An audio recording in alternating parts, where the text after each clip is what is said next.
મારા વિશ્વના જુદા જુદા ટાઈમ ઝોનમાંથી વૈશ્વિક શ્રોતાજનોને good morning, good afternoon, good evening.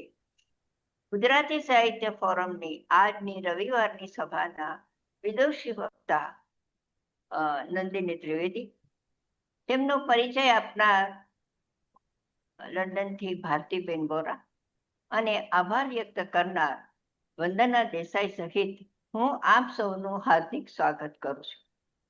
Gujarati સાહિત્ય ફોરમ વિશે જો હું આપને ટૂંકમાં કહું ને તો એ એક નોન પોલિટિકલ અને નોન રિલિજિયસ સંસ્થા છે. દુનિયાભરમાં 60 મિલિયન ગુજરાતીઓ ફેલાયેલા છે. હવે તમે વિચાર કરો કે 60 મિલિયન એટલે આખી દુનિયામાં ફેલાયેલો એક એક ગુજરાતી, જ્યાં જ્યાં વસે એક ગુજરાતી ત્યાં ત્યાં સદાકાળ ગુજરાત. એ ન્યાય જ્યાં એક પણ ગુજરાતી ગયો છે ત્યાં પોતાની ખાણીપીણી, પહેરવેશ, પોતાના વિચારો, પોતાની રહેણી કરણી અને તહેવારો બધું જ લઈને ત્યાં જાય છે અને એક નાનકડું ગુજરાત ઊભું કરી દે છે. આવો ગુજરાતી એટલે હું પોતે પણ હું ગુજરાતી છું એ મને ગર્વ લેવામાં ખૂબ આનંદ થાય છે અને મને લાગે છે કે આપ સૌને પણ ગુજરાતીપણાનો બિલકુલ ગર્વ હશે જ હશે ને હશે જ. આજે ફ્રેન્ડશિપ ડે છે. હવે આમ જોવા જઈએ ને તો ઉત્તમમાં પણ ઉત્તમ એવી મિત્રતા કોની? તમને તરત ખ્યાલ નહીં આવે પણ હું કહીશ શ્રી કૃષ્ણ અને સુદામા. શ્રી કૃષ્ણ દ્વારકાધીશ ગરીબ, આ બેની ફ્રેન્ડશિપ જ્યારે સુદામા દ્વારકામાં એમને મળવા ગયા અને કૃષ્ણને ખબર પડી કે મિત્ર સુદામા આવ્યો છે તો પોતે ઉઘાડા પગે દોડીને એ એમના મિત્રને મળવા જાય છે. આનાથી વધારે ઉત્તમ ઉદાહરણ આપણી પાસે કયું હોઈ શકે? અને તમને ખબર છે, અખાત્રીજ, અક્ષય તૃતીયા, એ દિવસે કૃષ્ણ અને સુદામા દ્વારકામાં મળેલા હતા. એટલે ખરેખર જોવા જઈએ ને તો અખાત્રીજ એ આપણા માટે ફ્રેન્ડશિપ ડે કહી શકાય. આપણે બધી જ વસ્તુ પરદેશની લઈએ છીએ તો આપણી પાસે ઉત્તમ ઉદાહરણો છે. તો અખાત્રીજને દિવસે આપણો જે યુવા વર્ગ છે એને પણ જો આ ખબર હોય તો ગર્વ સાથે આ એક દ્વારકાધીશ રાજા અને એક સાવ ગરીબ સુદામા, જે મિત્ર વર્ષો પહેલા છૂટા પડ્યા હતા, એને મળવા માટે જાય અને આંખમાંથી આંસુ પણ પડે. આ કેવી મિત્રતા કહેવાય. આજે એ ફ્રેન્ડશિપ ડે ના દિવસે આપ સૌ શ્રોતાઓને, વ્યુઅર્સને મારા ફ્રેન્ડશિપ ડે એટલે કે મિત્ર દિવસની શુભેચ્છાઓ. આપણે સૌ મિત્ર છીએ, મિત્ર રહીશું જ કાયમના માટે. અને ગુજરાતી સાહિત્ય ફોરમ દ્વારા એ એક આપણા માટે સેતુ બની રહ્યો છે. એ સેતુને સંભાળીને આપણે સૌ હંમેશ માટે મિત્ર રહીએ એવી પ્રભુ હું આજના દિવસે પ્રાર્થના કરું છું. આજે ઘણા બધા નવા ચહેરાઓ દેખાઈ રહ્યા છે તો એમને ખાસ જણાવવા એપિસોડ થઈ ગયા છે. એ જો તમારે જાણવા, સમજવા અને માણવા હોય તો એ એપિસોડ તમે જરૂરથી અમારી યુટ્યુબ ચેનલને સબસ્ક્રાઇબ કરશો, જેથી કરીને તમને એ બધા જ એપિસોડ જાણવા મળશે. ફોરમની એક વિવિધતા હું તમને કહીશ કે ગુજરાતી સાહિત્ય ફોરમના આજે 309મો એપિસોડ હોવા છતાં 5-7 વાર્તા પઠન બાદ કરતા બાકીના બધા જ એટલે કે 290 થી 295 વિષયો દ્વારા ગુજરાતી સાહિત્ય ફોરમ આજે પ્રસ્તુત કરે છે નવો વિષય, જે પરદેશમાં જેઓએ ખૂબ પ્રવાસ કર્યો છે એ પ્રવાસનું વર્ણન કરશે, જેથી આપણે બધા પણ આજે આપણે એ પ્રવાસમાં જોડાવાના છીએ. અને બીજું એક સરસ નવી વાત એ પણ કરવાની છે કે કલરવ નામનું જે મેગેઝિન ગુજરાતી સાહિત્ય ફોરમનું છે, તે મેગેઝિનમાં એક ધારાવાહિક નવલિકા લઘુ નવલ શરૂ થઈ છે અને તે સ્વાતિ દેસાઈ તેઓ લખી રહ્યા છે. તો એ નોવેલ વાંચવાના માટે પણ આપ સૌ કલરવને એ મેગેઝિનને સબસ્ક્રાઇબ કરશો, જેથી કરીને તમે એ વાર્તાને પણ માણી શકો. ચાલો આપણે વધારે વખત ન લેતા હું ભારતીબેન બોરાને વિનંતી કરીશ કે તેઓ વક્તાનો પરિચય આપે. ભારતીબેન. નમસ્તે. આદરણીય કોકિલાબેન, આપનો ખૂબ ખૂબ આભાર. આજે આપણા મહેમાન નંદિનીબેન ત્રિવેદી, તેઓ શું કર્યું એ કહેવાની સાથે આપણે તેમના વ્યક્તિત્વની પાછળની સાધના અને તપસ્યાને સમજવાનો પણ પ્રયત્ન કરીશું. આ એક પત્રકારનો પરિચય નથી, પરંતુ શબ્દ, સંગીત અને સંસ્કૃતિની એક લાંબી સાધનાનો પરિચય છે. તેઓ એશિયાના સૌ પ્રથમ અખબાર મુંબઈ સમાચારમાં ફીચર્સ એડિટર તરીકે, મહિલા સામયિક મારી સહેલીના તંત્રી તરીકે પત્રકારત્વને નવી દિશા આપી છે. પ્રવાસ માત્ર સ્થળો જોવા માટે નહીં, પણ વિવિધ સંસ્કૃતિનો માનવીય અનુભવો અને જીવનના રંગોને સમજવાની એક યાત્રા રહી છે. વિશ્વના અનેક દેશોના પ્રવાસોને તેમના લેખન અને વિચારધારાએ વધુ સમૃદ્ધ બનાવ્યા છે. સંગીત પ્રત્યેનો પ્રેમ અને અભ્યાસ એટલો જ ઊંડો છે. તેમને સુપ્રસિદ્ધ શાસ્ત્રીય ગાયિકા પદ્મ વિભૂષણ ડોક્ટર પ્રભા અત્રે પાસે સંગીતની વિશેષ તાલીમ લીધી છે. સંગીત વિષયના તેમના પુસ્તકોમાં મિલે સૂર, ગીત ગુર્જરી, ગૌરવ ગુર્જરી અને સેહત કે સૂર જેવા ગ્રંથોનો સમાવેશ થાય છે, જે સંગીત પ્રેમીઓ માટે મૂલ્યવાન સંભાળના છે. તેમનું પુસ્તક અજાણી ગીત કથાઓ પર આધારિત હૈયા અને દરબાર અને તાજેતરની નોવેલ કેબિન ફીવર તેમની સર્જનાત્મકતાની બીજી ઓળખ આપે છે. પત્રકાર ક્ષેત્રે તેમના અનન્ય યોગદાન બદલ મહારાષ્ટ્ર રાજ્ય ગુજરાતી સાહિત્ય અકાદમી દ્વારા તેમને જીવન ગૌરવ પુરસ્કારથી સન્માનિત કરવામાં આવ્યા છે. રેડિયો, ડોક્યુમેન્ટરી, એન્કરિંગ અને પોતાની સ્વર ગુર્જરી યુટ્યુબ ચેનલ દ્વારા તેઓ ગુજરાતી ભાષા, સાહિત્ય, સંગીત અને ભારતીય સંસ્કૃતિના પ્રસાર માટે સતત કાર્યક્રમ કરી રહ્યા છે. નંદિનીબેનનું જીવન આપણને એક સુંદર સંદેશ આપે છે. જિજ્ઞાસા જીવંત હોય તો ઉંમર નહીં, પરંતુ અનુભવ વ્યક્તિની સાચી ઓળખ બને છે. આજે તેઓ પોતાની આંખે જોયેલા વિશ્વના અનુભવો આપણી સાથે વહેંચવા જઈ રહ્યા છે. નંદિનીબેન, આપણું હાર્દિક સ્વાગત અને અભિનંદન. પ્રણામ. આવો. Thank you so much Gujarati સાહિત્ય ફોરમ અને આપ સૌ શ્રોતા મિત્રો. સૌથી પહેલાં તો તમારા બધાનો ખૂબ આભાર અને આવકાર કે મને આ મંચ ઉપર બોલવાની તક મળી.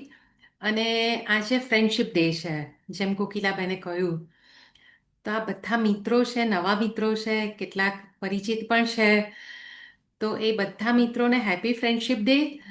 પણ આજે આપણે જે પ્રવાસ કરવાનો છે, એકચ્યુઅલી ભારતીબેને પણ બહુ સરસ પરિચય આપ્યો કે પ્રવાસ એટલે માત્ર એક સ્થળેથી બીજા સ્થળે જવું એવું નથી હોતું.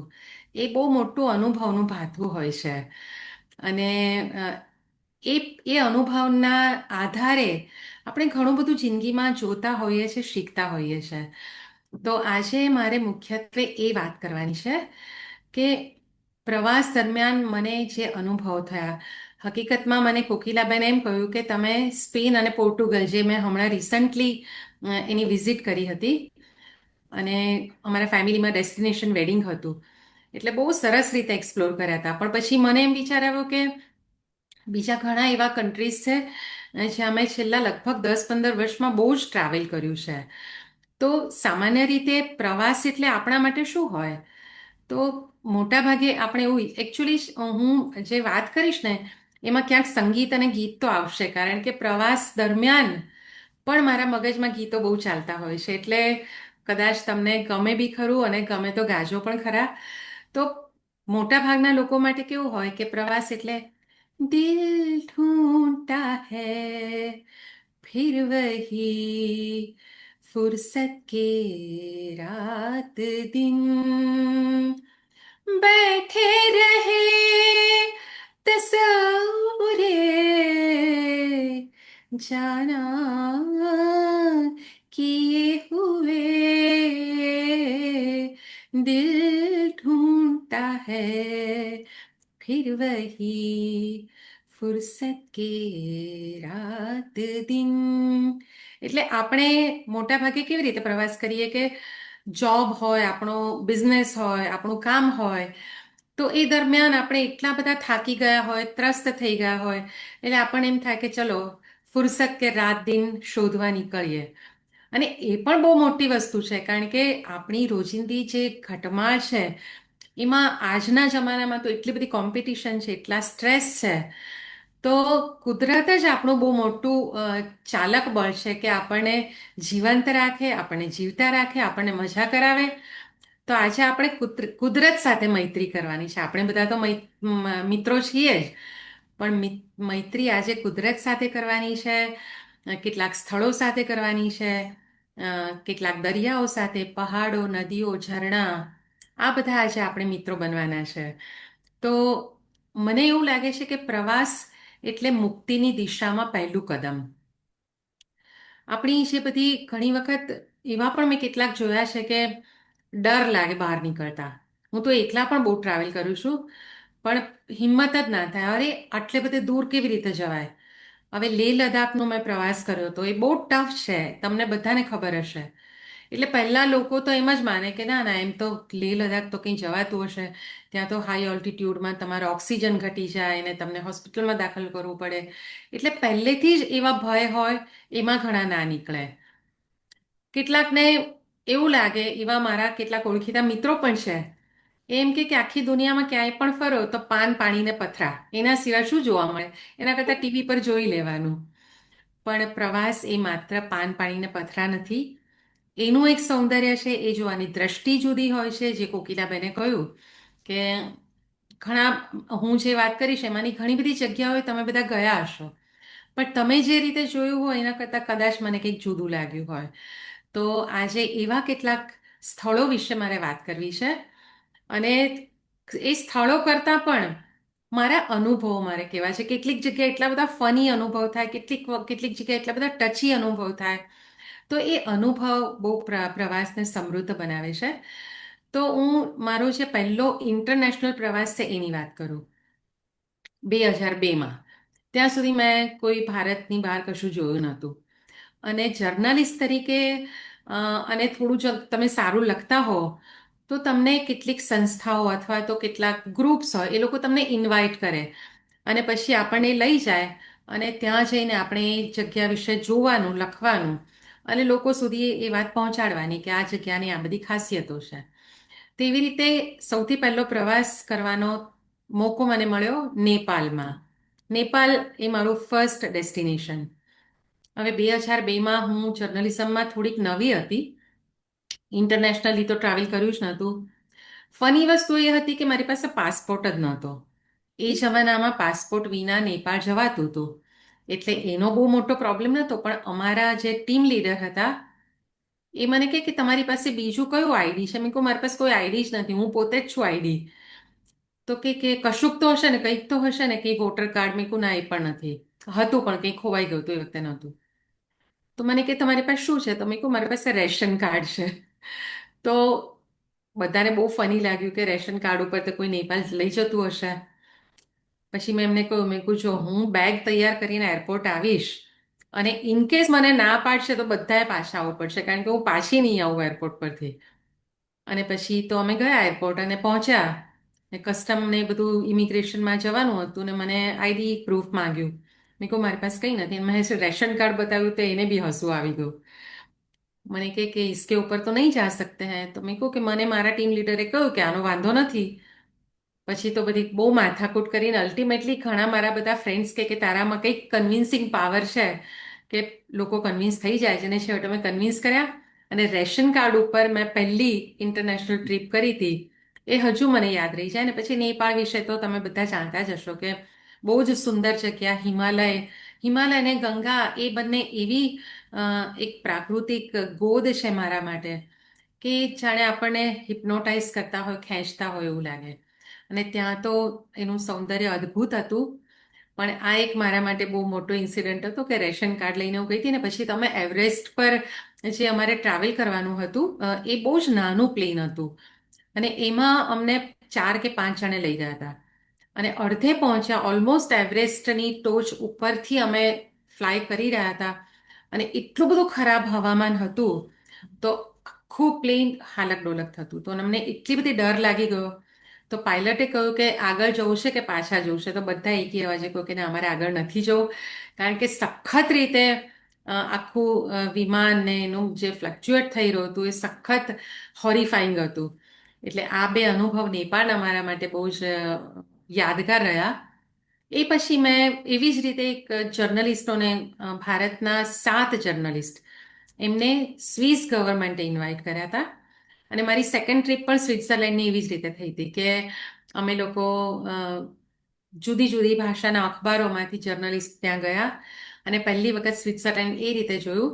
અને સ્વિટ્ઝરલેન્ડ પણ તમે બહુ બધું જોયું હશે, એટલે એના વિશે પણ મને વાત નથી કરવી, પણ ઓફકોર્સ અત્યારે મને તમે કહો કે તમે સ્વિટ્ઝરલેન્ડ એટલે બેસ્ટ ડેસ્ટિનેશન કયું, તો સ્વિટ્ઝરલેન્ડ મને 50 વખત કોઈ મોકલે તો પણ હું જઈ શકું. એટલું બધું સુંદર, એટલું બધું પીસફુલ, અને ખરેખર દિલ ઢૂંઢતા હૈ ફિર વહી ફુરસત કે રાત દિન. તમારે ફુરસતના રાત દિન જો વિતાવવા હોય તો સ્વિટ્ઝરલેન્ડ જ જવું પડે. સો એ સ્વિટ્ઝરલેન્ડ ગઈને પછી અ, ત્રીજો મોટો પ્રવાસ મારો અમેરિકાનો થયો.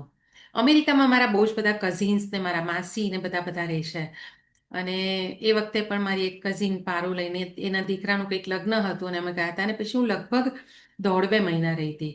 અને એ પ્રવાસ પણ મારા માટે એક આંતરખોજ સમાન હતો, કારણ કે અનુભવમાં એવું હતું કે મારી દીકરીના જસ્ટ લગ્ન થયા હતા, અને દીકરીને વિદાય કર્યા પછી જે ખાલીપો આવે એ ભરવા માટે એ પ્રવાસ કર્યો હતો. અને ખરેખર એ પ્રવાસ પણ બહુ જ યાદગાર બની રહ્યો હતો. એમાં પણ અમેરિકામાં તો ઘણા બધા છે અહીંના આપણા શ્રોતા વર્ગમાં, એટલે એના વિશે પણ નથી કહેવું, પણ એની જે હાઇલાઇટ કહી શકાય મારા માટે કે મને બહુ જ શું ગમી ગયું હતું, તો એક ગ્રેન્ડ કેનિયન્સ. મને કેનિયન્સ, ગુફાઓ, કેવ્સ એ બધું બહુ અટ્રેક્ટ કરે છે સમહાઉ. અને મારી કઝિન જોડે જ અમે લોકોએ ટ્રાવેલ કર્યું હતું, અને પેલું એટલો સરસ રસ્તો, ને અમેરિકા તો ખરેખર એમ થાય કે એટલે અમેરિકા કે કોઈ પણ વેસ્ટર્ન કન્ટ્રીઝ, એમાં તમને ડ્રાઇવિંગનો થાક જ ના લાગે. અને આમ સરસ ગીતો ચાલતા હોય, વાદિયા મેરા દામન રાસ્તે મેરી બાહેं. તો આવી જ રીતે અમે ગ્રાન્ડ કેનિયન જોયું હતું. તો એ પ્રવાસ પણ બહુ જ સરસ બની રહ્યો. પણ મારે આજે એ મારા જે ડેસ્ટિનેશન્સની યાદી નથી આપવી, પણ મને જે જગ્યાઓએ બહુ જ અટ્રેક્ટ કરી, નેચર્સ વન્ડર જે જગ્યાઓ હતી, એના વિશે મારે થોડીક વાત કરવી છે. તો મેં ઘણા બધા દેશો પ્રવાસ કર્યા છે. મેં તમને કહ્યું કે મારી યાદી તો નથી આપવી, પણ Asian countries, European countries, Europe મારું બહુ જ ફેવરિટ ડેસ્ટિનેશન છે. અને કારણ કે ત્યાં હિસ્ટ્રી છે, કલ્ચર છે, બ્યુટી છે, અને એટલી બધી વેરાયટી છે કલ્ચરલ, જે અમેરિકામાં ઓછી છે. અમેરિકામાં એક ફિક્સ્ડ કલ્ચર છે, પણ અહીંયા તો તમને દરેક દેશમાં જુદું કલ્ચર જોવા મળે. તો મેં બહુ બધા યુરોપિયન કન્ટ્રીઝનો ટ્રાવેલ કર્યું છે. એમાં જે મને નેચરલ વન્ડર્સ જે લાગ્યા, એની હું થોડીક વાત કરું. તો પહેલાં તો મને હમણાં રિસન્ટલી છે મેં ટ્રાવેલ કર્યું પોર્ટુગલ અને સ્પેન. પોર્ટુગલમાં અમે રોડ ટ્રીપ કરી હતી, અને સ્પેન, ઘણા બધા અમે યુરોપિયન કન્ટ્રીઝ કર્યા હતા, પણ સ્પેન પોર્ટુગલ સમહાવ રહી જતું હતું, જે આ વખતે પૂરું થયું. સ્પેન બહુ બધું ના કરાયું, પણ અમે પોર્ટુગલ બહુ જ સરસ રીતે કર્યું, અને એ અમે રોડ ટ્રીપ કરી હતી. એટલે એની જે રોડ ટ્રીપની જે મજા હોય છે ને, એ પેલી કન્ડક્ટેડ ટૂરમાં નથી જ હોતી. એમાં કમ્ફર્ટ હોય છે. એટલે જેને કમ્ફર્ટ જોઈતો હોય એના માટે જે કન્ડક્ટેડ ટૂર્સ એન્ડ ટ્રાવેલ્સની હોય છે, કે તમને એક ટાઈમે લઈ જાય ને પ્રોપર ટાઈમે નાસ્તો મળે, લંચ મળે, ડિનર મળે, અને એક ઝલક મળે. ત્યાં તમે જઈ ના શકો. જ્યારે રોડ ટ્રીપમાં તો તમને જ્યાં ઈચ્છા થાય ત્યાં રોકાઈ શકો. તો પોર્ટુગલની અમે જે રોડ ટ્રીપ કરી હતી, એટલે જે વન્ડર્સની વાત કરું છું ને, એમાં એક બેનાગિલ કેવ્સ કરીને છે. આઈ ડોન્ટ નો તમે કોઈએ નામ સાંભળ્યું છે કે નહીં. મેં તો આ પોર્ટુગલનો પ્રવાસ શરૂ કરતા પહેલાં નહોતું સાંભળ્યું, પણ મારો એક એ પણ શોખ છે કે બહુ બધું રિસર્ચ કરું જે જગ્યાએ જવાનું હોય ને. એટલે ઘણી વખત મારા ફ્રેન્ડ્સ મને એમ પણ કહે કે ત્યાં પહોંચતા પહેલાં જ જિયોગ્રાફિકલી મને ખબર છે કે આ જગ્યાથી આનું ડિસ્ટન્સ કેટલું છે, અહીંયા કેવી પ્રકારની વસ્તુઓ જોવાલાયક છે, એનું ફૂડ કયું સરસ છે. એટલે એ રિસર્ચનો મને બહુ શોખ છે અને એટલે અડધો પ્રવાસ તો મારો એ રિસર્ચમાં થઈ જાય. તો મેં બેનાગિલ કેવ્સના પિક્ચર્સ જોયા હતા અને રિંકીબેન જો એ બેનાગિલ કેવના મેં તમને એક બે પિક્ચર આપ્યા છે ને, એ તમે જુઓ પછી હું એના વિશે વાત કરું. એટલે જો તમે શેર કરી શકતા હો તો.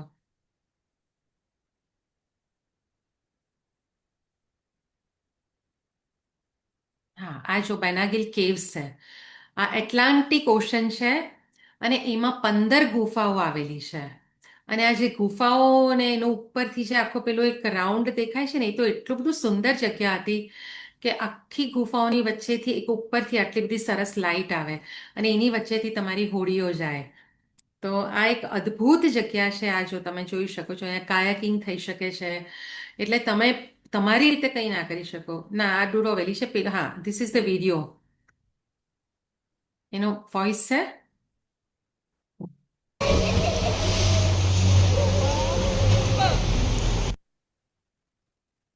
હા, તો આ જગ્યાનો એક ઝલક તમને બતાવી. અને આ એવી જગ્યા છે કે હજારો વર્ષ સુધી દરિયાની લહેરો અને પવનના અવિરત ધસારાથી આ કુદરતી ગુફાઓનું સર્જન થયું છે. કુદરતને ઉતાવળ નથી હોતી, એ સમય લઈને પોતાની શ્રેષ્ઠ કૃતિઓનું સર્જન કરે છે. અને બેનાગિલ કેવ્સ એનું જીવંત ઉદાહરણ છે.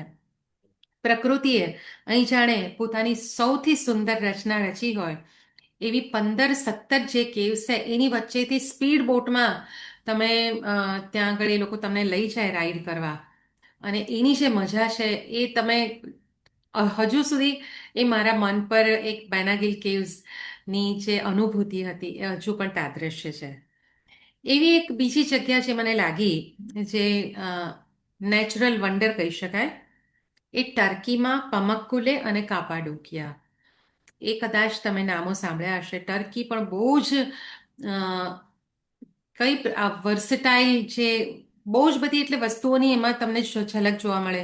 ત્યાં હિસ્ટ્રી છે, ત્યાં મ્યુઝિક છે, ત્યાં કલ્ચર છે, ત્યાં કુદરતી જે જગ્યાઓ છે એ પણ અદ્ભુત છે. એમાં મને જે સૌથી વધારે ગમી, હા, ધીસ ઇઝ ટર્કી. આ જો ઉપર જે છે ને, એક કાપાડોકિયાનો પિક્ચર છે. નીચે પણ ત્યાં પેલી હોટ એર બલૂન એના માટે બહુ ફેમસ છે. અને આખું આ કાપાડોકિયા કેવ ટાઉન છે. એટલે એમાં લોકો પણ કેવ્સમાં રહે છે, પણ લોકો કરતાં ત્યાં આખું મોટા ભાગે તો હોટલ ઇન્ડસ્ટ્રીએ જ એના પર કબજો જમાવ્યો છે અને બધી હોટલો કેવની અંદર છે. અને એ અનુભૂતિ એટલી બધી સરસ છે કે તમને આખું યુનિક જ લાગે. અને એ કાપાડોકિયામાં મલ્ટી લેવલ એક અંડરગ્રાઉન્ડ સિટી પણ છે, જે સદીઓ પહેલાં ત્યાં અસ્તિત્વમાં હતું. અને જેને પેલું થોડું અંદર જવાનું ને બીક લાગતી હોય ને, એવા લોકો નથી જતા. પણ અંદર એ અદ્ભુત જગ્યા છે, અંડર વોટરની મલ્ટીલેયર અંડરગ્રાઉન્ડ સિટી. એ પણ કાપાડોકિયામાં છે. અને એક પામાકુલે નામની જગ્યા છે. હવે એવા કોઈ સ્થળની કલ્પના તમે કરી શકો જ્યાં રૂ જેવા પોચા પોચા વાદળા ધરતી પર જ બિછાયેલા હોય? પામાકુલે એવું જ એક રમણીય સ્થળ કે એનો પામાકુલેનો અર્થ કંઈક એવો થાય છે કે ચૂનાનો પથ્થર. અને કોટન કાસલ જેવું કહેવાય છે. એ છે ને, ત્યાં ગરમ પાણીના ઝરા છે અને એનાથી એક લાઇમસ્ટોનની જે પરત એની આસપાસ જે બને છે, એનાથી તમે દૂરથી જુઓ ને, તે દૂરથી પોચા પોચા રૂના ગાદલા બિછાવ્યા હોય ને એવું લાગે. અને એની વચ્ચે બ્લુ કલરના નાના નાના પોન્ડ્સ અને તળાવો છે. તો એ પણ એટલી બધી સરસ કુદરતી રીતે બનેલી જગ્યા છે. તો એ પમક્કુલે, એ જો તમે ટર્કી જાઓ તો પમક્કુલે અને કાપાડોકિયા એ બંને તો જોવા જેવા છે જ. અને ત્યાંના કલ્ચર વિશે, કે ત્યાંના સૂફી પેલા દરવેશ જે લોકો બધું ડાન્સ ને બધું કરતા હોય છે, એ પણ ખૂબ સરસ છે. એટલે સાંસ્કૃતિક રીતે એ ખૂબ સમૃદ્ધ દેશ છે. અને ટર્કીશ ભાષામાં પમક્કુલેનો અર્થ થાય છે કોટન કાસલ. વિશ્વની અન્ય અજાયબીઓમાં ઢંકાઈ ગયેલું પમક્કુલે તેના સચવાયેલા રોમન અવશેષો અને મ્યુઝિયમોની વર્ષો સુધી અવગણના થઈ પરંતુ હવે ટર્કીની આઇટનરીમાં પામાકુલેનો સમાવેશ થયો છે. તો આ એક અદ્ભુત જગ્યા મને નેચરલ વન્ડર તરીકે લાગી. ગ્રેન્ડ કેન્યનની વાત તો મેં તમને કરી જ. એ ઉપરાંત જે મને ગમ્યું હતું, હા, કેન્યા. તમે કેન્યા ગયા હો તો વાઇલ્ડ લાઈફ અને માઇગ્રેશન, જે વાઇલ્ડ બીસ્ટ અને ઝેબ્રાનું લાખોની સંખ્યામાં જે માઇગ્રેશન થાય છે એ પણ મારી સ્મૃતિમાં અકબંધ છે. એટલો બધો સરસ દેશ છે અને ત્યાંનું ફૂડ બહુ જ રીચ છે. કારણ કે અહીંયા ત્યાં બટાકા અને રીંગણની બહુ જ ખેતી થાય છે અને એનો સ્વાદ આપણે જે અહીંયા બટાકા ખાઈએ છીએ એના કરતાં ખૂબ સરસ છે. એટલે કેન્યામાં જે મને સૌથી વધારે અટ્રેક્ટ કર્યું એ માઇગ્રેશન, એ ખૂબ સરસ હતું. અને ઇન્ડિયાની વાત કરું તો મારા માટે લેહ લદ્દાખ અને કાશ્મીર એ બંને અદ્ભુત સ્થળો છે. તમારામાંથી કેટલાક ગયા હશે, પણ લેહ લદ્દાખનું સૌંદર્ય તો કંઈક જુદું જ છે. ઘણી વખત એવું લાગે કે સ્વિટ્ઝરલેન્ડનું જે એક એક્સ્ટ્રીમ સૌંદર્ય છે ને એનાથી તદ્દન વિરુદ્ધ રસ્ટિક સૌંદર્ય લેહ લદ્દાખના પહાડોનું છે. અને એના પહાડોમાં એના રસ્તાઓ પર આપણે જો ડ્રાઈવ કરતા હોઈએ તો એટલા બધા કલર્સના પહાડ દેખાય કે તમે આશ્ચર્યમાં તમને થાય કે કુદરત પાસે આટલા બધા રંગો છે અને એ પણ પથ્થરના પહાડ પર બતાવવાના. આપણે બરફના પહાડોનું સૌંદર્ય તો જોયું છે, પણ પથ્થરનું સૌંદર્ય એ જોવું હોય તો લેહ લદ્દાખ બહુ જ સુંદર છે.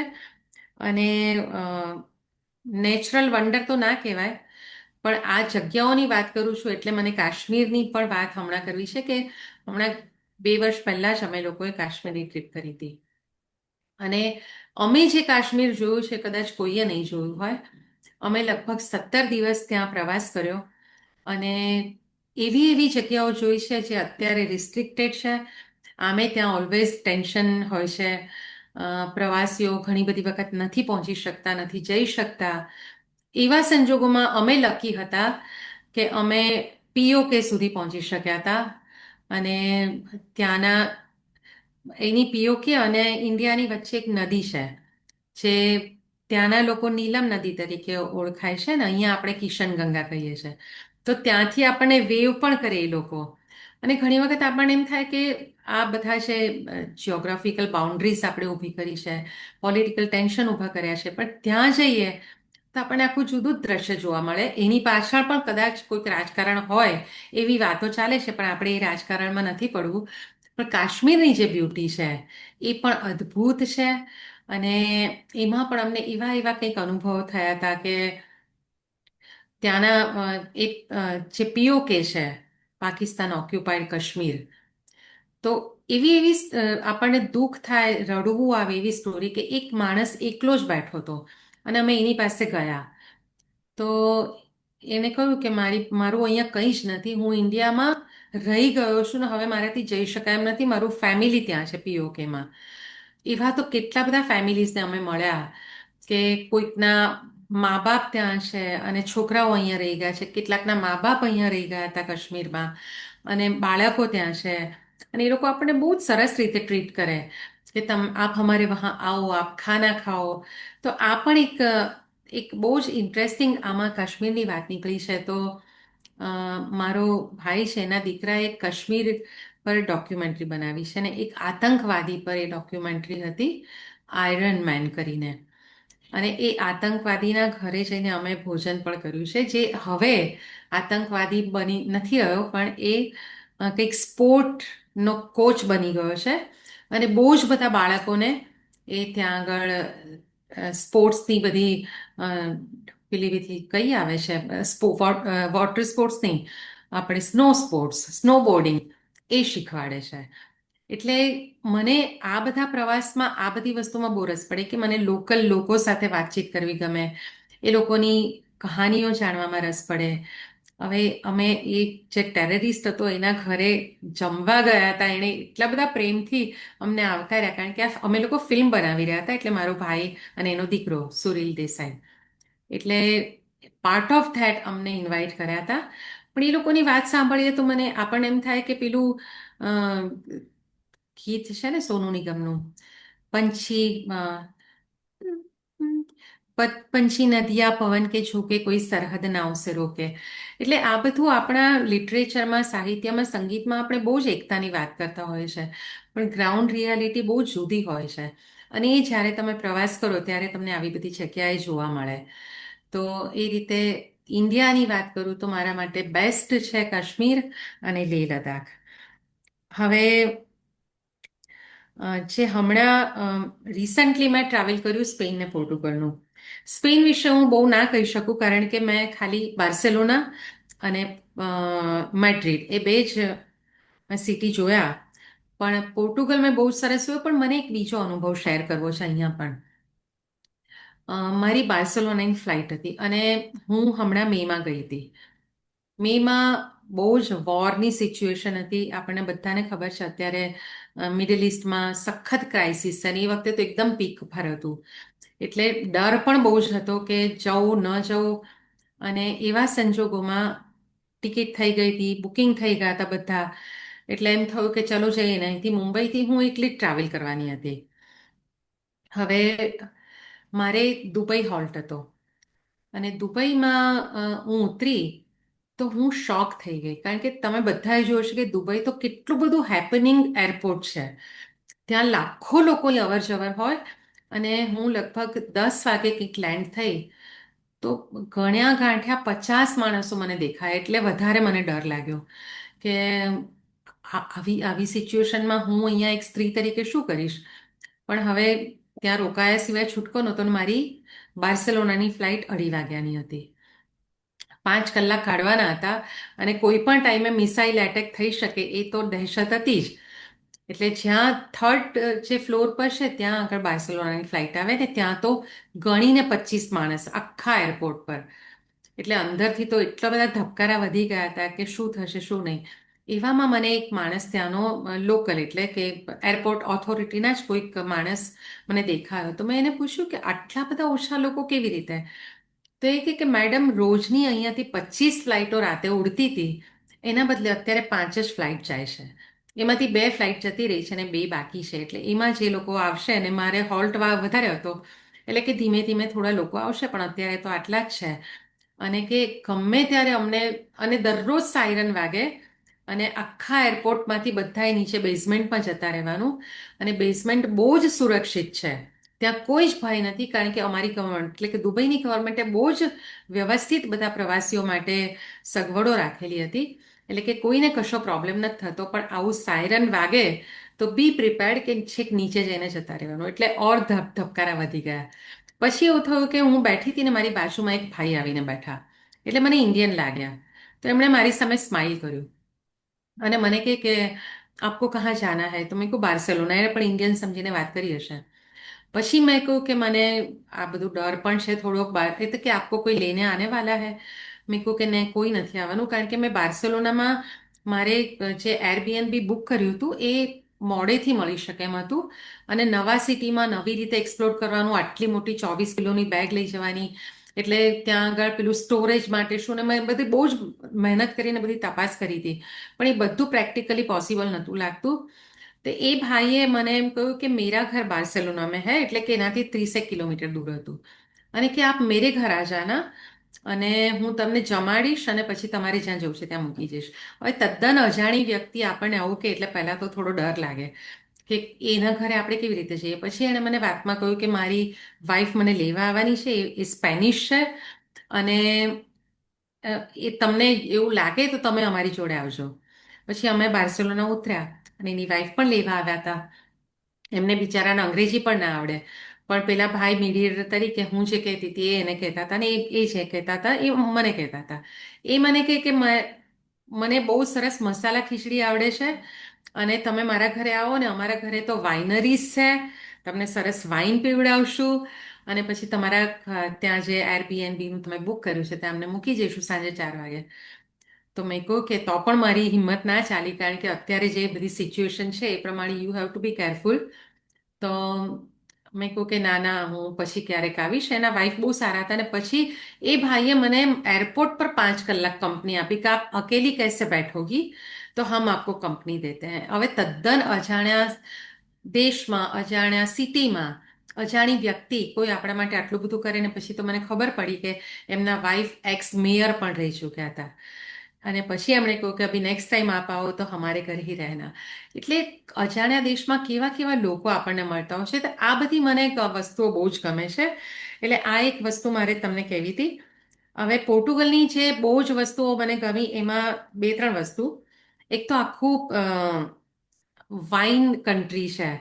એટલે જેને આ બધાનો મજા કરવી હોય, હેપીનેસ ત્યાં એટલી બધી જાણે આમ બધી જગ્યાએ ત્યાં હેપીનેસ ઝળકતું ને એવું લાગે. એટલે તે પોર્ટો કરીને જે નાનકડું ક્યુટ ગામ છે અને આમ તો ઊંચે નીચે રાસ્તે ઓર મંઝિલ તેરી દૂર આખું પોર્ટુગલ સ્ટીપી છે. એટલે ઉપર ચડો નીચે ઉતરો એટલે તમારા પગ હાથ શરીર સાબદું હોય તો તમે આ બધું કરી શકો. એટલે એની જે હેપીનેસ છે એ મને બહુ ગમી. અને ત્યાં કોર્ક નામનું જે વાઇનની ઉપર જે ઢાંકણું આવે છે કોર્કનું, મેં તો અહીંયા કોર્કના એ ઢાંકણા સિવાય કશું જ નહોતું જોયું. અને સ્પેન પોર્ટુગલમાં ગઈ તો કોર્કની તો આખી ઇન્ડસ્ટ્રીઝ છે. અમે ડ્રાઈવ કરતા હતા અને મારા કઝિને મને કહ્યું કે આ જોયા તમે જંગલો છે કોર્કના. તો મને તો બહુ આશ્ચર્ય થયું. તો નીચે ઉતરીને એને ટચ કર્યો તો એકદમ સોફ્ટ લાકડું એનું. અને પછી તો તમે પોર્ટુગલના બજારમાં ફરો તો બધી સુવેનિયર શોપમાં કોર્કની આઇટમ્સ, એટલી સરસ બેગ્સ ને વોલેટ્સ ને શોપીસ, કોસ્ટર્સ. તો એ બધી જોવાની મને એટલી બધી મજા આવી કે આ જંગલના લાકડા કે જેને આપણે એક ઢાંકણા તરીકે જ ઓળખતા હતા એમાંથી તો કેટલી બધી સરસ વસ્તુઓ બને છે. એટલે અને એની પણ આખી બહુ મોટી હિસ્ટ્રી છે જેના વિશે મેં એક આર્ટિકલ પણ લખ્યો હતો. એટલે એક કોર્ક મને બહુ ગમ્યું. હવે જેની વાત મારે ઇજિપ્ત મેં જોયું છે. ઇજિપ્તની આખી જે શું કહેવાય સંસ્કૃતિ અને જે મોટા મોટા પિરામિડ અને મોટા મોટા સ્ટ્રક્ચર્સ છે સ્ટેચ્યુના છે એ અદ્ભુત છે. અને જેને હિસ્ટ્રીમાં રસ હોય એને ઇજિપ્તમાં ડેફિનેટલી રસ પડે. બાકી યુરોપમાં તો હિસ્ટ્રી કલ્ચર ખૂબ છે. તમે ફ્રાન્સ જાઓ કે ઇટલી જાઓ, જર્મની જાઓ તો હિસ્ટ્રીથી ભરેલું છે. પણ જર્મનીમાં મારે જે વાત કરવી છે એમાં 2 વાત કરવી છે. એક તો હું ત્યાંનું પોર્ટ સિટી છે હેમ્બર્ગ, ત્યાં ગઈ હતી. અને ત્યાં બી હું બધી જગ્યાએ એકલી ફરું અને બધી મારી રીતે શોધી કાઢું. અને નહીં તો ના હોય તો કોઈકને પૂછું રસ્તાઓ. એવી રીતે મને એક જગ્યાએ મારે જવું હતું અને મને ચડતું નહોતું કે મેપમાં પણ કંઈ ખબર નથી પડતી. એટલે 2 છોકરીઓ જતી હતી, યંગ હતી. તો મેં એને કહ્યું કે મારે આ એક જગ્યાએ જવું છે, મને રસ્તો બતાવશો? કારણ કે 5 રસ્તા ભેગા થતા હતા એટલે મેપ એમાં બી થોડું ખાતો હતો તો મને ખબર નથી પડતી. તે છોકરીઓને મેં પૂછ્યું તો એ લોકોને બહુ અંગ્રેજી નહોતું આવડતું પણ સમજી શકતા હતા. તો એ લોકોએ મને કહ્યું કે જસ્ટ ફોલો મી. એટલે એમાંની એક છોકરીએ કહ્યું. તો એની જોડે ચાલતા ચાલતા થોડુંક ચાલવાનું હતું. તો મેં એને કહ્યું કે પછી એની સાથે વાત કરી કે તમે શું કરો છો? તો એક છોકરી કોલેજમાં હતી, એક સ્કૂલમાં હતી. પછી એણે મને પૂછ્યું કે તમે ક્યાંથી આવો છો આ તે. તો મેં કહું હું ઇન્ડિયાથી આવું છું, આઈ એમ ગુજરાતી, હું મુંબઈમાં રહું છું. તો એને મુંબઈનું નામ ખબર હતી, બાકી કશું નથી ખબર. પછી અમે લોકો એક જગ્યાએ ઊભા રહ્યા તો એણે કંઈ મ્યુઝિકની વાત કરી. એટલે મેં કહું તને એક ગુજરાતી ગરબો હું શીખવાડું? તો એ લોકો ખુશ થઈ ગયા. તો કે વોટ ઇઝ ધેટ ગરબા? એટલે મેં કહું અમારો એક ફેસ્ટિવલ છે નવરાત્રિ અને એમાં ગરબા થાય. તો હું છે ને આવું બધું પણ બહુ કરું. ક્યાંય ફોરેન જઉં ને તો એ લોકોની લેંગ્વેજ શીખવું, પછી આપણી ભાષા એ લોકોને શીખવાડું. એટલે આવી રીતે રેન્ડમલી કંઈ પર્પઝથી નહીં, પણ કોઈ રસ્તા મળી જાય ને તો એને કહું કે ચાલ આ વાક્ય બોલી જા. તો આ છોકરીને મેં ગરબો ગાવાનું કહું તો એ લોકો એટલા બધા ખુશ થઈ ગયા. તો રિંકીબેન તમે એ વિડીયો જરા પ્લે કરો પછી હું એની વાત કરું. અત્યારે હું હેમ્બર્ગ સ્ટેશન પાસે છું and I met 2 wonderful friends. They are German. One is Dela and another is Johanna. Hi Johanna. Hi Dela. Okay, we have a big festival coming up. It's Navratri, Garba. We call Dandiya Ras, dance festival. Yeah. So you sing one line of our Gujarati song, okay? Vagyo re dhol bai, vagyo re dhol. મારા મીઠાના રણમાં વાગ્યો રે ઢોલ, વાગ્યો રે ઢોલ, મીઠાના રણમાં વાગ્યો રે ઢોલ.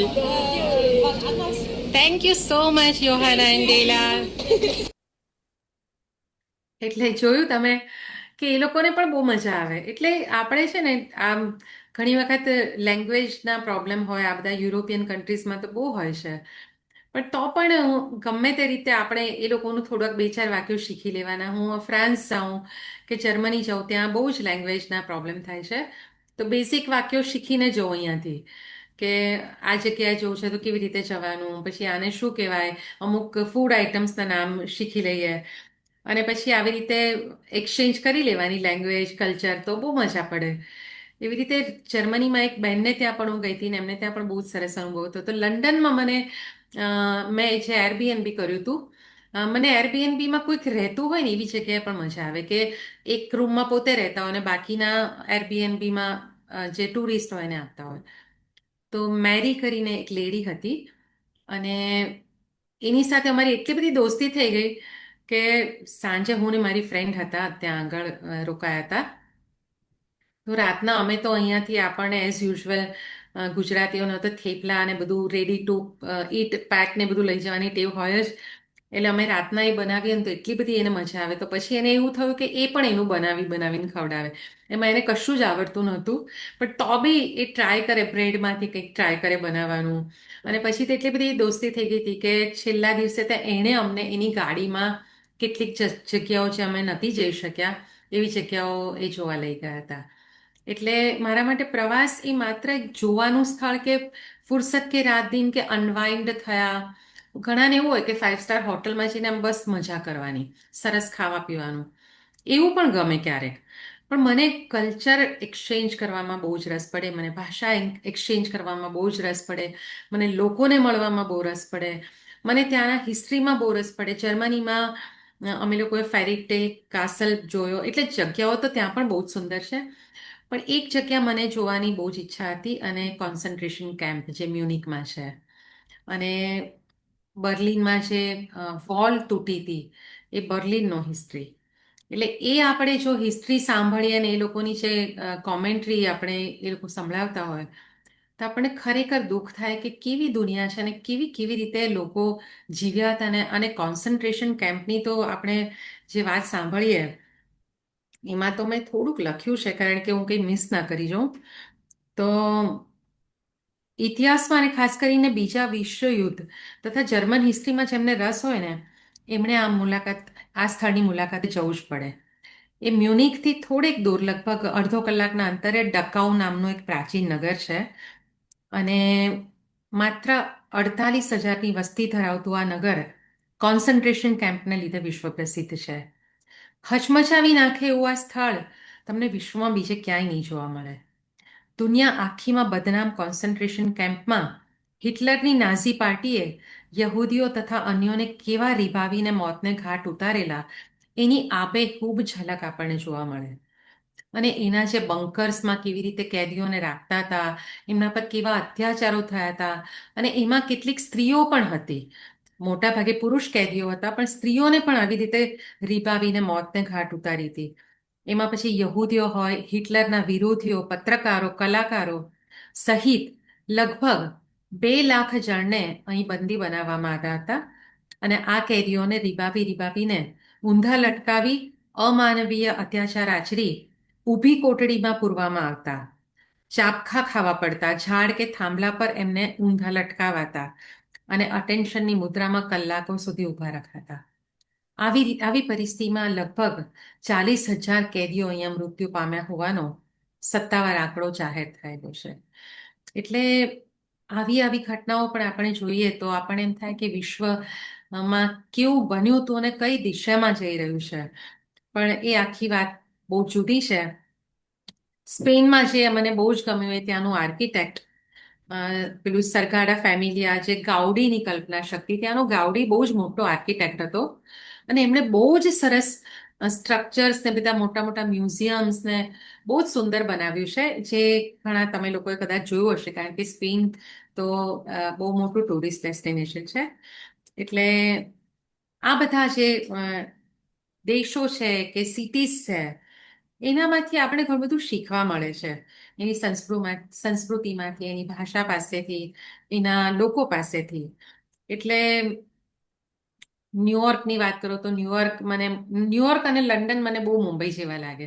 એટલે મને એ બંને સિટી પણ બહુ જ ગમે છે. અને આ બધા સિટીની વાત કર્યા પછી છેલ્લે મારા મુંબઈની વાત તો મારે કરવી જ પડે, કારણ કે it is my all time favourite city of course. સતત જાગતું, ધબકતું અને સપનાઓનું શહેર છે. સપના સાકાર કરવાનું શહેર છે. અહીંયા મહેનતનો કોઈ વિકલ્પ નથી.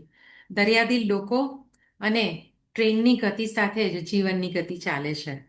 એટલે ટૂંકમાં કહું તો આટલા બધા પ્રવાસો કર્યા પછી આપણને એમ થાય કે આપણે પ્રવાસમાંથી શું મેળવ્યું? કોઈ કિંમતી વસ્તુ મેળવી, ફોટોગ્રાફ મેળવ્યા, કે પછી જીવનભર આપણી સાથે રહેવો કશોક અનુભવ મેળવ્યો? તો મને એ લાગે છે કે મારા માટે કમ્ફર્ટ ઝોનમાંથી બહાર નીકળીને અનુભવો મેળવવા એ પ્રવાસની સૌથી મોટી ઉપલબ્ધિ છે એવું મને લાગે. અને કયા લેસન આપણે શીખીએ છીએ પ્રવાસમાંથી? તો મને એવું લાગે છે કે ટ્રાવેલ રિમૂવ્સ પ્રેજ્યુડિસ. એવું કહેવાય છે ને, કદાચ ગુણવંત શાહનું જ એક વાક્ય છે કે આપણને ગ્રહો નથી નડતા, આપણને આગ્રહો, દુરાગ્રહો અને પૂર્વગ્રહો નડે છે. તમે પ્રવાસ કરો ને તો તમે જુઓ કે કેવી રીતે લોકો જીવે છે જિંદગી. એમાં ગરીબીથી માંડીને અમીરી સુધીના પણ તમને એક્સપિરિયન્સીસ થાય. તમે LA જાઓ તો હોલિવૂડની પણ ઝાંખઝમાળ જોઈ શકો.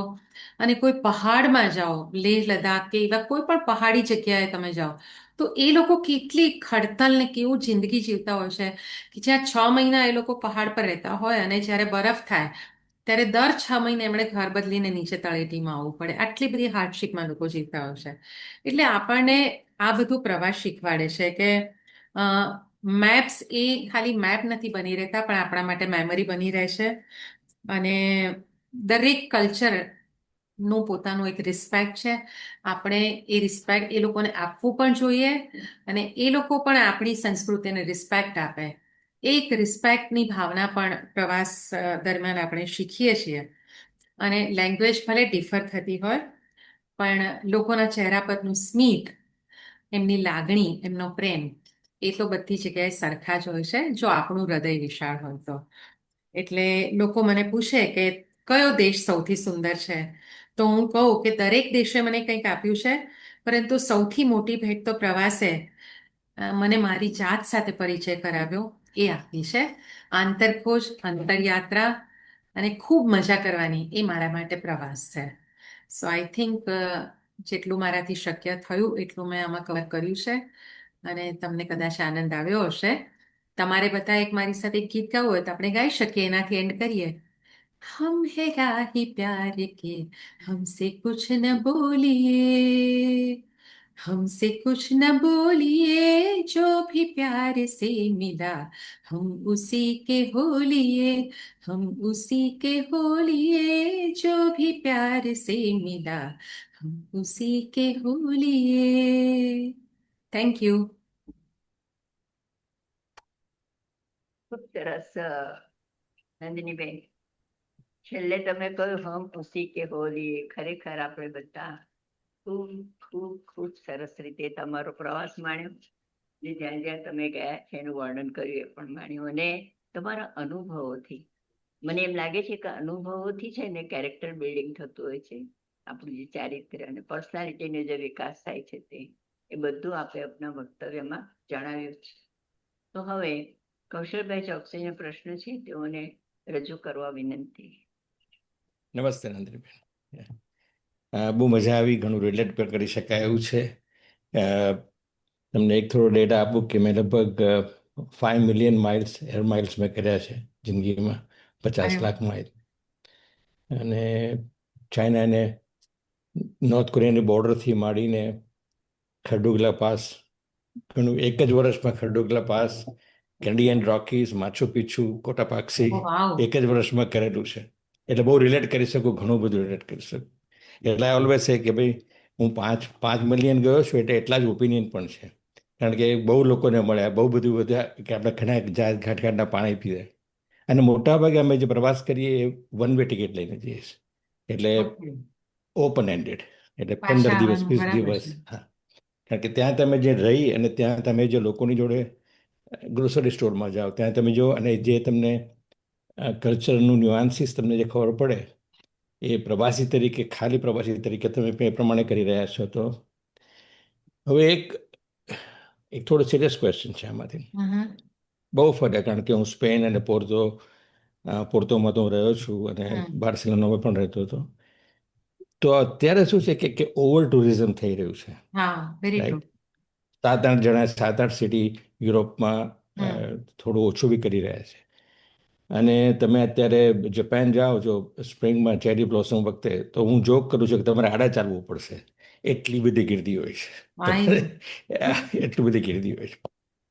અને તો એક ડેટા આપું તો ગયા વર્ષે 2025માં ટોટલ પેસેન્જર ટ્રીપ 9.2 બિલિયન થઈ. ક્યાં આગળ? Two point સ્પેનમાં? ફાઈવ ના, આખા વર્લ્ડમાં. Oh. Air tickets 9.2 billion, 2.5 oh. to 3 billion individuals travelled by air ગયા વર્ષે, ઓ રાઈટ? બાપ. એટલે આને સસ્ટેનેબિલિટી જોવી પડે ને. રાઈટ. એટલે ગયા વર્ષે મેં હવાઈમાં એક સાઇન જોઈ કે this May B your second home, but this is our only home. કે પેલું એરબીએનબીને લીધે પેલા સાચી જે વાત છે. લોકોના રેન્ટ ઉપર જઈ રહ્યા છે, બધું જઈ રહ્યું છે આપણે. તો આપણે શું એવું કરવું જોઈએ પ્રવાસી તરીકે? તમે બી આટલું ટ્રાવેલ કરેલું છે, મેં બી કરેલું છે, કે આપણે કંઈ આપીને આવીએ. બધું આપણે એક્સટ્રેક્ટ ના કરીએ, લઈને ના નીકળીએ. જેમ યાદો લઈને આવીએ છીએ, તો હમ આપણે કંઈક આપીને આવીએ કે લોકલ કમ્યુનિટીની અંદર લોકલ એવું થાય કે આપણે એક્સપ્લોઇટ ના થઈ જાય. કારણ કે અત્યારે વિધાઉટ રિયલાઇઝિંગ આપણે એક્સપ્લોઇટ થઈ જાય છે. તો આપણે શું કરી શકીએ કે જેથી when you leave a place, આપણે તો વી લીવ સમથિંગ પોઝિટિવ, કે કેવી રીતે આપણે કરી શકીએ. તો તમે મને શું તમારું માનવું છે એમાં? એટલે આ અઘરો પ્રશ્ન એટલા માટે છે કે અત્યારે એટલું બધું ટ્રાવેલિંગ ઇઝી થઈ ગયું છે ને. પહેલા હમ, આપણે ફોરેનની કલ્પના પણ નથી કરી શકતા. હવે કમ્પેરેટિવલી હમણાં વોરને લીધે પાછા રેટ્સ ને બધું વધ્યું છે, પણ ઓવરઓલ મધ્યમ વર્ગના લોકો માટે પણ અમેરિકા, લંડન કે કોઈ પણ જગ્યાએ જવું બહુ ઇઝી થઈ ગયું છે, હમ, કારણ કે ટિકિટના રેટ્સ ઘટી ગયા છે, હોટલના ઓપ્શન્સ વધી ગયા છે, આવી રીતે એરબીએનબી ને બધી પ્રાઇવેટ ઘરો ને એ બધું પણ બહુ જ વધી ગયું છે. પણ એની સાથે ઇન્ડિયાની જો વાત કરું, તમે ક્યાંથી છો? તમે હું અત્યારે યુએસ છું, માયાબી. તમે યુએસ છો? ઓકે. હા. ઇન્ડિયામાં પ્રોબ્લેમ એ છે ને કે વેસ્ટર્ન કન્ટ્રીઝમાં મને એક વસ્તુ સૌથી વધારે ગમે છે કે ત્યાં ઇન્ફ્રાસ્ટ્રક્ચર બહુ સરસ છે, ત્યાંના લોકો ઓનેસ્ટ છે, સિન્સિયર છે અને ક્લીનલીનેસ માટે અવેર છે. ઇન્ડિયામાં એટલી બધી બહુ ડાયવર્સિટી છે, તકલીફ છે. એટલું બધું સુંદર છે, પણ એમાં પણ લડાખમાં તો કશું છે જ નહીં. લડાખમાં તો ટોયલેટ્સના પ્રોબ્લેમ છે. ત્યાં તમે પેનાંગ જો લેક કે જાઓ હવે કે નુબ્રા નુબ્રા પ્રમાણમાં વેલી બેટર જાઓ. છે. પહેલા હું ગઈ હતી ત્યારે ઓછા હતા, એટલે એટલું બધું નહોતું એક્સપ્લોર થયેલું. હવે સગવડો ઘણી થઈ છે. પણ ઇવન કાશ્મીરમાં અમે ગયા તો એટલી બધી સુંદર રિમોટ જગ્યાઓ, પણ તમારા પહોંચતા સુધીમાં તમારા હાડકા પાંસળા એક થઈ જાય, હમ, એટલા બધા એ ખરાબ સાચી વાત. રસ્તા. લેહ હમ, લદ્દાખમાં તો હવે રસ્તા સારા થયા છે, પણ કાશ્મીરમાં અમુક સારા છે. પણ જે અમે લોકો જ્યાં પીઓકે સુધી ગયા હતા, કેરન વેલી કે વારવન વેલી, એવી બધી જગ્યાએ અદ્ભુત જગ્યા, પણ ત્યાં તમે પહોંચી જ ના શકો. ઘણી વખત એમ બી થાય કે સારું છે નથી પહોંચી શકતા, નહીં તો એને બી ડસ્ટબિન બનાવી દે લોકો. એટલે આ ના એક એટલે આપણે આપીને આવીએ ને, એમાં એક મને એવું લાગે છે કે ઇન્ડિયન તરીકે જે ફોરેનમાં ટ્રાવેલ કરે છે ને, તો ઇન્ડિયન્સની છાપ થોડી ખરાબ છે અમુક રીતની. હમ, એ હમ, લોકોને અવેરનેસ નથી કચરા નાખવાની ને ગમે ત્યાં. ત્યાં જો કે નથી કરતા કારણ કે ફાઇન થાય, અહીંયા બધું ચાલે છે. એટલે હમ. આપણે આપણી સંસ્કૃતિ વિશે થોડી વાતચીત કરીએ કે બીજું એ લોકોને આપણે શું આપી શકીએ. ઇન્ડિયા તો થર્ડ વર્લ્ડ કન્ટ્રી છે, એ પોતાની હમ, સંસ્કૃતિ આપી શકે, સંસ્કારની વાત કરી શકે, આપણા ધર્મ અધ્યાત્મ એ બધું ખૂબ સરસ છે. તો એવું બધું તમે એ લોકો જોડે વાત કરો ને એ લોકોને સમજાવો તો બહુ રસ પડે છે. શ્રીલંકામાં કેટલું બધું હિન્દુનું સરસ છે. એટલે આમાં ધર્મને વચ્ચે હમ. નહીં લાવવાનો, પણ એક સંસ્કૃતિ તરીકે આપણે એ કરી શકીએ. અને એ લોકો તો અહીંયા આવીને, મને એમ થાય કે ઇન્ડિયામાં આટલી બધી સરસ જગ્યા છે, પણ એ લોકો માટે રહેવું બહુ દુષ્કર થઈ જાય. એટલે તમે કહો છો ને, એ બહુ મોટો પ્રશ્ન છે કે આપણે શું કરી શકીએ. આપણે એવું તો ના કરી શકીએ ને કે તમે પ્રવાસે નહીં જતા. એવું કરી શકાય કે તમે અનએક્સપ્લોર્ડ જગ્યાઓ શોધો. હવે એ પણ એટલી બધી જગ્યાઓ છે. પણ આપણે ફરવા જઈએ એટલે અમુક જ નામ આવે કે અમેરિકા એટલે આટલા આટલા એના સ્ટેટ્સમાં જવાનું, યુકે જાવ તો લંડન જવાનું, પણ લંડનમાં ઇંગ્લેન્ડમાં કેટલી બધી સરસ જગ્યાઓ છે. એવી રીતે ઇન્ડિયામાં પણ બહુ જ રિમોટ ને યુનિક જગ્યાઓ છે જેની ખબર જ નથી. એટલે એના વિશે થોડી અવેરનેસ આવે તો આજે આટલું બધું માસ પેલું થાય છે ને. સ્પેન પોર્ટુગલે બંધ કરી, એટલે એ લોકોએ વિરોધ કર્યો હતો ને કે અમને નથી જોઈતા લોકો, કારણ કે એ લોકોની હા પણ જે આખી રહેવાની સિસ્ટમને એ બધે બહુ અફેક્ટ કરે છે, કારણ કે આટલા બધા ટુરિસ્ટ હોય તો એને મેનેજ કરવા. હમણાં 2 દિવસ પહેલા જ આ મોરોક્કોથી કેટલા બધા ગયા છે ત્યાં આગળ. હા. એટલે આ હા બધા 50,000 પ્રોબ્લેમ્સ તો છે જ. 50,000. હમ. નો એટલે આઈ થિંક આ જે મારો પ્રશ્ન છે ને એટલા માટે જ કે આપણે બધા જ આખો આ ગ્રુપ જે છે ને બધા જ ફરતા હા, ગ્રુપ રાઈટ. છે, બધા એનઆરઆઈ બધા મેં જ છે. કહું, મેં કહું બહુ એટલે બધા બધા એટલે ફરેલા પણ હશે. આની સાથે આ એક અવેરનેસની જરૂર છે. હમ. અને જે આપણે કહીએ છીએ કે લોકો, હમણાં મેં ક્વેશ્ચન જોયું કે લોકલ શું એક્સપેક્ટ કરે, લોકલ ટુરિસ્ટ, ઇટ ડિપેન્ડ્સ કે કલ્ચરલી ક્યાં છે એ લોકો, એ લોકોનું ઇકોનોમિકલ કન્ડિશન ક્યાં બરાબર. છે. એટલે પણ જે there is an association of small island, 50 આઇલેન્ડનું એસોસિએશન છે. હમ. એટલે એમાં પણ અત્યારે ચર્ચા થઈ રહી છે કે જો ટુરિઝમ પર જ ડિપેન્ડ થાય ઇકોનોમી, ટુરિઝમ પર જ થાય હમ. એનો, એટલે આમાં પ્રોબ્લેમ થાય છે ઘણીવાર. શું છે કે જે ઇન્સ્ટન્ટ ગ્રેટિફિકેશન જે કહે ને આપણે, કે સેલ્ફી લઈને આખી દુનિયાને કેવું છે કે હું અહીંયા છું, એને હા, લીધે ટુરિઝમ વધતું જાય છે. બરાબર છે, એને લીધે ટુરિઝમ વધતું જાય. એ પણ એક તો છે. એમાં એક અવેરનેસ લાવવાની જરૂર છે. એમાં બી જાગૃતતા થાય કે આપણે જ્યાં પણ જઈએ ત્યાં થોડુંક અવેરનેસ. આપણે ગુજરાતીઓનો તો આદત છે કે જ્યાં જઈએ ત્યાં મોટેથી બોલીને 5 જણા ભેગા થઈ અરે, જાય એ તો તો બહુ મોટો પ્રોબ્લેમ છે. બોમ બોમ કરી મૂકે છે, રાઈટ? સાચી એટલે વાત. પછી ભૂલી જ જઈએ કે કોણ ક્યાં છીએ, શું છે. એટલે એટલે મને એવું લીવ લાગે એન્ડ કે લેટ લીવ એના જેવું જે છે હા ને, એટલે કે જીવો હા અને એટલે જીવવા દો. તમે જ્યાં જાઓ ત્યાં એ લોકોની સંસ્કૃતિ અને રિસ્પેક્ટ કરો, એમની રીતે રહો. એવું જરૂરી નથી કે ત્યાં જઈને આપણે આપણી જ પ્રમાણે બધું કર્યા કરવાનું. હા એટલે જ્યારે મને કોઈ કહે ને કે અમે તો કુક એન્ડ હાફ ખાય કે પેલા જંગગ્રાફ હોઈને ખીચડી ખાધી, બહુ સરસ, પણ કદાચ તેના સંસ્કૃતિને કલ્ચર પ્રમાણે બિચારા જોઈ લે. એટલે રિસર્ચ કરીને એવું થોડું જવું પડે કે એસિમ્યુલેટ થઈ શકીએ, આપણે મિક્સ થઈ શકીએ થોડું. આપણે ત્યાં જુદા દેખાવાની જરૂર નથી. એમ મારું એવું, ધીસ એક્ઝેક્ટલી. ઇઝ એટલે માય જે પર્સનલ પેલું છે ને, જૈસા દેશ વૈસા ભેસ, એ લોકોની સંસ્કૃતિમાં ભળી જાઓ તો એ લોકોને કંઈ પ્રોબ્લેમ નથી, પણ તમે ત્યાં જઈને તમારું જ કર્યા કરો તો દેટ ઇઝ નોટ ફેર.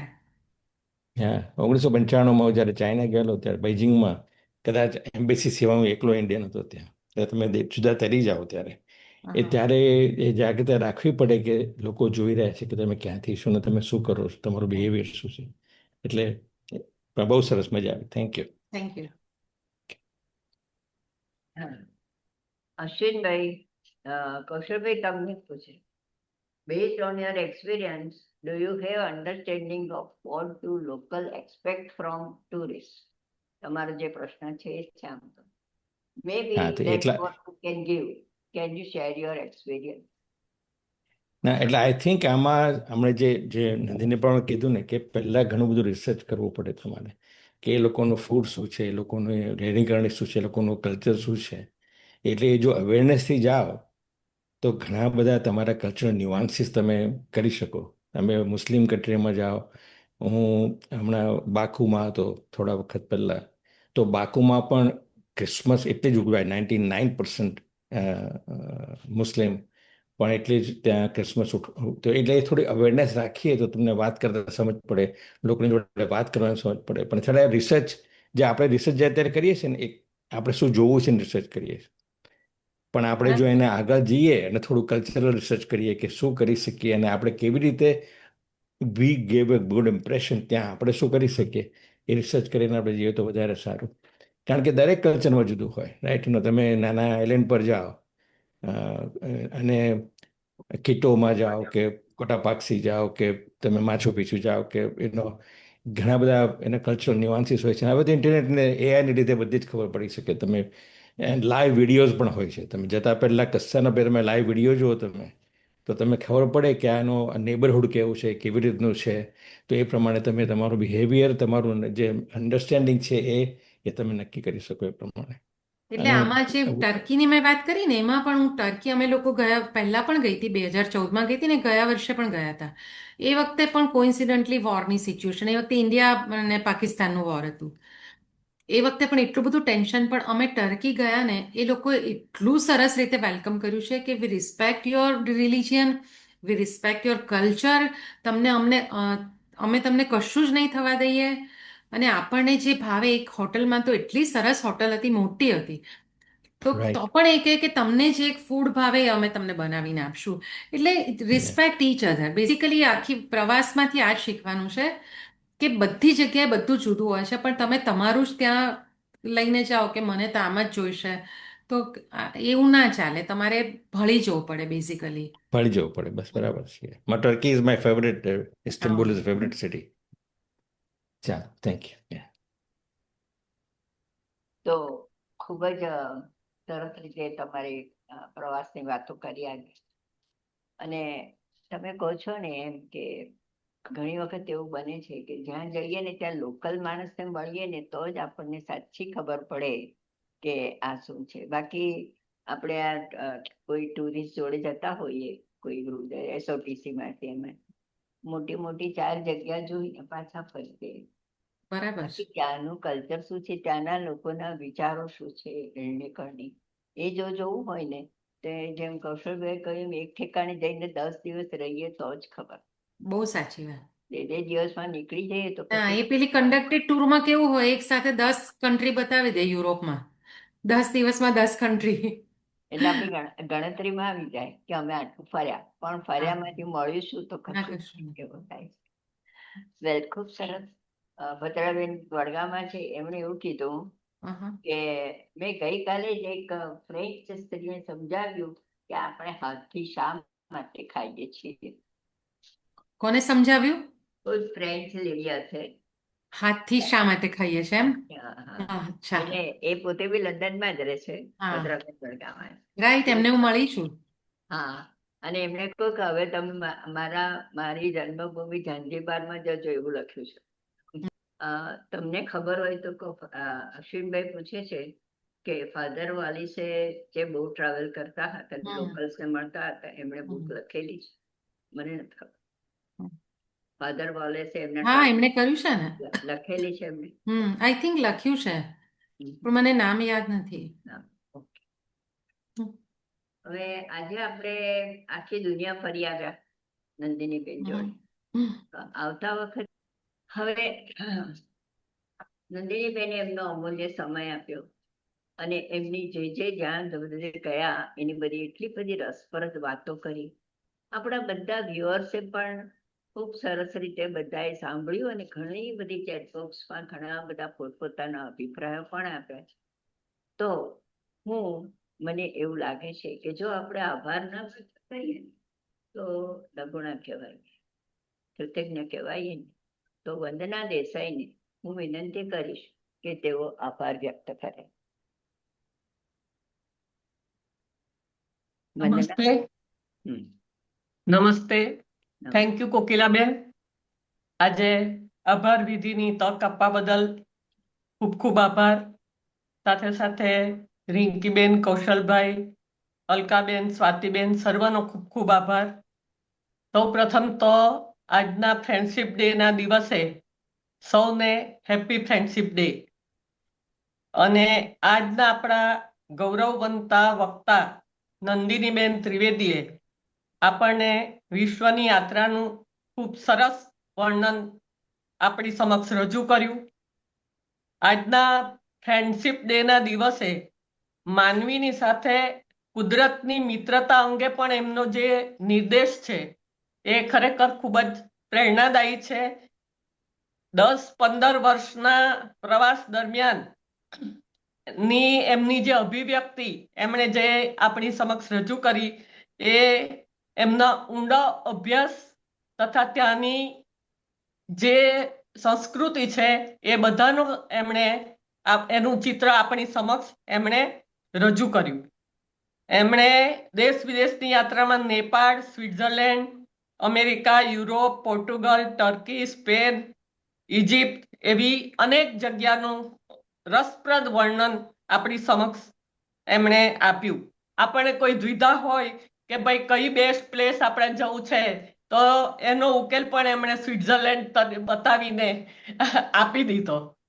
ગુજરાતીની કહેવત છે ને કે ફરે તે ચરે, એમણે સાચા અર્થમાં સાર્થક કરી છે. આમ જીવન ગૌરવ તથા ઉર્દુ સાહિત્ય એકેડેમીનો પણ જેમને એવોર્ડ પ્રાપ્ત થયો છે એવા વરિષ્ઠ પત્રકાર તથા સાથે સાથે સંગીત વિશેષજ્ઞ નંદિનીબેને આપણને આજની ખૂબ રસપ્રદ અને જ્ઞાનપ્રદ વિશ્વની વાતોનું જે વર્ણન કર્યું છે અને જે આબેહૂબ ચિતાર આપણને આપ્યો છે તે બદલ એમનો ખૂબ ખૂબ આભાર. આપણને સૌને જે વિશ્વ દર્શન જુદા જુદા દેશોની માહિતી આપી છે એ ખરેખર ખૂબ જ માહિતીસભર એટલે છે કે આપણે જ્યારે જવું હોય ત્યારે પણ શું કરવું જોઈએ કે શું એ બધી વિગતવાર ચર્ચા એમણે કરી છે. આજના વક્તાનો સુંદર પરિચય આપનાર ભારતીબેનનો પણ ખૂબ ખૂબ આભાર. વિશ્વના વિવિધ દેશોમાંથી જોડાનાર સર્વે સાહિત્ય રસિક મિત્રોનો હું GSF વતી હૃદયપૂર્વક આભાર માનું છું. Thank you so much. Thank you so much. Thank you. તમારા બધાનો પણ ખૂબ આભાર. આ એક પુસ્તક મેં લખ્યું છે સ્પંદન અમેરિકાના. એમાં મારો અમેરિકાની જે મેં ટૂર કરી હતી ને એના વિશે લખ્યું છે. બાકી પ્રવાસ વિશે મેં લેખો ખૂબ લખ્યા છે પણ પુસ્તક નથી લખ્યું. એટલે આ મને યાદ આવ્યું કે આ એક અમેરિકાના લોકોને ગમે એવું છે પણ અવેલેબલ નથી હવે, એની બધી પૂરી થઈ ગઈ છે એડિશન. તો આજે અમે તમને એક સરસ શુભેચ્છા આપીએ કે તમે જે પ્રવાસના લેખો લખ્યા છે ને એનું પણ એક પુસ્તક તમે નજીકના ભવિષ્યમાં બહાર પાડશો એવી એક આશા વ્યક્ત કરીએ છીએ. હવે નંદિનીબેન, અમારા છે ને 2 જૂના મિત્રો છે. એમને આપણે આપીએ પહેલા હું એટલું કહીશ, એક નાનકડો સવાલ કે ટર્કીમાં તમે સૂફીની વાત કરી. શેની વાત કરી? સૂફી સંગીત. તો આપણે ત્યાં જે સૂફી સંગીત આવ્યું એ બાજુથી આવ્યું છે કે? આમ જુઓ ને તો ઇન્ડિયામાં મિસ્ટિસિઝમ તો વર્ષોથી છે, રહસ્યવાદ જેને આપણે કહીએ. પણ એ જે સંગીતનો પ્રકાર છે ને એ એરેબિક ને ટર્કીશ ને એ બાજુ એનાથી થોડું વધારે ઇન્ફ્લુઅન્સ થયું હોય અહીંયા. બાકી આપણું સૂફી જરા જુદી પ્રકારનું છે. એમાં સ્પિરિચ્યુઅલિઝમ ને જે મિસ્ટિસિઝમ છે એને આપણે જે કેટલાક મીરાના પદમાં પણ આપણને દેખાય મિસ્ટિસિઝમ. પણ એ લોકોનું જે મ્યુઝિકની જે સ્ટાઇલ છે ને એ થોડી જુદી છે. એ તમે કહો છો એ અરેબિક અને ટર્કીશ એમાં જે એ લોકોનું સૂફિઝમ છે એ ત્યાંથી વધારે ઇન્ફ્લુઅન્સ થયેલું છે. તો આજે આપણે છે આપણી સફર છે એ જે બડી યાત્રા છે એને આપણે આજે અલ્પવિરામ આપીએ છીએ અને અલ્પવિરામ આપ્યા પછી આવતા રવિવારે આપણે